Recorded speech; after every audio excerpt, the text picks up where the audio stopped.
सुबह के 10 बज रहे थे। सूरज तमतमा रहा था। जयपुर के त्रिपोलिया बाजार के पास छोटी चौपड़ी के राठी सदन में आज जोर से ज्यादा हलचल थी। टेबल पर टेबल कवर बिछ रहे थे जो सिर्फ दिवाली पर ही बिछते थे। बिना किसी त्योहार या किसी के जन्मदिन के दुकान से मिठाइयाँ आ रही थी। नए पर्दे लग रहे थे जो दिवाली में भी न लगे थे। ऐसा लग रहा था मानो किसी टीवी सीरियल की शूटिंग की तैयारी चल रही हो। घर के ड्राइंग रूम में सोफे के तकियों के कवर बदलते हुए शांति चिल्लाई, दूध कोई लेकर आया या नहीं, या वो भी मैं ही लेके आऊं? आरती, ओ आरती, तुझे आज ही तैयार होना है, लड़के वाले आज ही आने वाले हैं। कमरे में तैयार हो रही आरती की आवाज आई। 5 मिनट और माँ। इस पर शांति फिर चिल्लाई, हाँ, जब फरवरी की 30 तारीख आवेगी उसी दिन तेरे 5 मिनट पूरे होवेंगे। उधर कमरे में आरती को उसकी बड़ी बहन मिली उसे साड़ी पहना रही थी और आरती उसमें नुक्स निकालकर बार बार उससे साड़ी ठीक करवा रही थी। मिली दीदी, प्रियंका चोपड़ा जैसे टाइट साड़ी पहनती है ना, वैसे नहीं हो रही। तभी कमरे में उनकी माँ शांति आई और बोली, मिली, फटाफट पहना इसकी साड़ी, किचन का भी सब देख लेना, और दूध भी पता नहीं क्यों नहीं आया, चाय भी चढ़ानी है। और हाँ मिली, ये जो सूट तूने पहना है ना वो बहुत चटक है, ध्यान पूरा तुझ पर ही जाएगा, कुछ थोड़ा सोबर पहनेगी।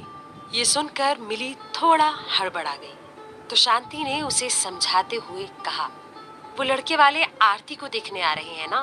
देख बेटा, मेरा भी मन खराब होता है जब तुझसे ये कहती हूँ, पर मरी किस्मत, की करे सा, तेरी कुंडली में ही लिखा है कि 3 साल तक तेरी शादी ना हो पावेगी, और जो हो गई तो सत्यानाश हो जाएगा जीवन का, पति की हानि हो सकती है, वो भी जान की।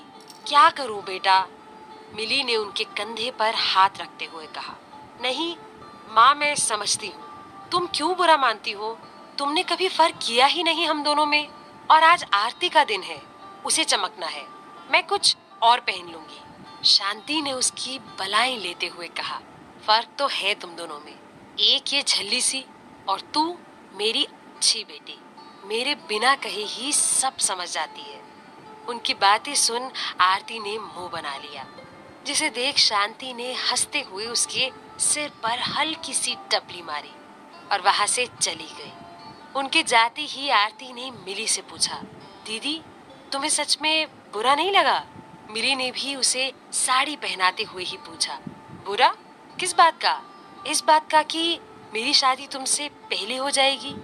मिली ने मुस्कुराकर उससे कहा, ना बाबा, इस बात का बुरा नहीं लगता कि तेरी शादी मुझसे पहले होगी, पर इस बात का बुरा जरूर लगता है कि तू इस घर से चली जाएगी, तो रोज मैं प्रेम विलास में भुजिया किसके लिए लाऊंगी? शाही स्वीट्स की रोज रोज लस्सी कौन पिएगा? कौन मुझे पूरे घर में दीदी दीदी कहकर चिल्लाएगा? ये सुनकर आरती मिली के गले लग गई और बोली, तुम भी ना दीदी, वैसे उसकी चिंता मत करो, मैं तुम्हें मोबाइल में दीदी दीदी आवाज रिकॉर्ड करके दे दूंगी, तुम रोज चला लेना। और रही बात शाही स्वीट्स की लस्सी और प्रेम विलास की भुजिया की, तो वो मैं पैक करवा लूंगी। उसकी इस बात पर दोनों बहनें खिलखिलाकर हंस दी। तभी शांति ने फिर मिली को आवाज दी, मिली, ओ मिली, चल मैं जाती हूँ, काम है, और सुन, साड़ी को लेकर ज्यादा नर्वस मत हो, तू बहुत अच्छी लग रही है, प्रियंका चोपड़ा से भी ज्यादा। ये बोल मिली वहां से चली गई। वहीं उसकी बात सुनकर आरती ने खुद को शीशे में देखते हुए कहा, ये तो मुझे पता ही है दीदी, लड़का कहाँ जाएगा, हाँ ही करेगा, बचपन से सारी गेम्स मैं जीतती आई हूँ, ये भी मैं ही जीतने वाली हूँ। ड्राइंग रूम के पर्दे बदल रही शांति अब परेशान हो रही थी, उनकी कमर दुख आई थी। तभी विनोद राठी हाथ में थैलियां लेकर घर के अंदर आए। शांति ने उन्हें आते देख कहा, इतना देर क्यों लगा दी, दुकान पर चीजें लेने गए थे या दुकान वाले का हाथ बटाने? इस पर विनोद थोड़ा चिढ़ते हुए बोले, अरे तुमने ही तो कहा था कि मोहन जी के गुलाब जामुन या नान खटाई नहीं चलेगी, बड़ी बेकरी से बिस्कुट और वो कुकी लेकर आओ, वो भी डाइट वाले, तो देर तो लगेगी ना। पर ये ज्यादा नहीं कर रही तुम? ऐसा 56 भोग तो हमने भगवान को भी नहीं लगाया कभी। शांति ने उन्हें याद दिलाते हुए कहा। अरे बड़े लोग हैं वो, आप जैसे नहीं। प्रेम विलास की भुजिया मिल गई और खुश हो गए। वो तो सब इम्पोर्टेड चीजें ही इस्तेमाल करते हैं, एकदम हाई फाई। ये गुलाब जामुन वगैरह उन्हें चर्बी बढ़ाने वाली चीजें लगी तो वो क्या सोचेंगे? हमको इतना भी नहीं पता कि डाइट वाली चीजें खानी चाहिए। उन्हें तो हाँ करके ही जाना है, बिना हाँ किए ना जाने देवेंगे। इस पर विनोद उनसे बोले। अरे तो पहले बताती, मैं लंबी रस्सी लेकर आता, बांध देते उनको यहाँ जब तक वो हाँ ना कहते। कहते हुए वो हंसने लगे तो शांति गुस्से में बोली। हंस लो, अभी हंस लो। जब ये लॉटरी हाथ आवेगी तब आप खुद कहोगे, वाह रानी क्या दिमाग लगाया। उनकी ये बात सुनकर विनोद सोफे पर पसर कर बोले। तुम कहो तो तुमको वाकई में लॉटरी का टिकट ला दूं। ये जो लड़का आने वाला है तुम्हारी बिटिया से शादी करने, इसको लॉटरी का खेल मत समझो। शांति उनकी बातें अनसुनी कर थैलियों में कुछ ढूंढने लगी। फिर बोली, दूध कहाँ है, लाना था क्या? विनोद के ये पूछने पर शांति उन पर बरस पड़ी। बड़ी बड़ी बातें करा लो, बैठे बैठे दर्शन शास्त्र पढ़वा दो, पर असलियत जिंदगी का कोई काम दे दो तो कर ही नहीं पाते। अब ये कुकी किसके साथ खिलाऊंगी, चाय तो चाहिए ना। ये सुन विनोद फिर खड़े होकर बोले, फिर मार्केट जाऊं मैं? नहीं, आप बैठे रहो यहीं, या ये वाले पर्दे बदल दो। मेरी तो कमर दुखाई है, आप कुछ काम भी कर लो। एक तो काम भी करो, ऊपर से बुरी भी बनो। छोड़ो, दूध तो मैं ले आती हूँ। कहते हुए शांति किचन में चली गई। मिली वहां पकौड़े तल रही थी। तभी शांति ने उससे कहा, मैंने तेरे बाबा से कहा था एक्स्ट्रा दूध लाने के लिए, पर वो भूल गए और अब मुझे ही जाना पड़ेगा। कमर दुखाई है मेरी। सुन, पकौड़े थोड़े ज्यादा बना देना, रात को यही खाएंगे, मैं खाना नहीं बनाने वाली। तब मिली ने उनसे कहा, माँ तुम्हें बहुत दर्द हो रहा है तो मैं चली जाती हूँ दुकान। नहीं बेटा, तू कितना काम करेगी? इस पर मिली मुस्कुराने लगी। काम कहाँ किया मैंने, सुबह से क्या काम किया मैंने? बस 2 पकौड़े तो तले हैं मैंने। बताओ कितना लाऊं? 30 रुपए का काफी होगा? नहीं नहीं, 50 का ला, कुछ कम नहीं पड़ना चाहिए, ज्यादा भले ही हो जाए। वो जब जाने लगी तो शांति ने उसे पीछे से बुलाया। सुन मिली, देख तू बड़ी है, तू जब सामने जाएगी सब पूछेंगे कि तू कौन है, फिर हमें बताना पड़ेगा कि तू बड़ी बहन है। फिर ये सवाल आएगा कि जब बड़ी बहन बैठी है तो छोटी की शादी का रिश्ता क्यों? फिर तेरी कुंडली का भी बताना पड़ेगा।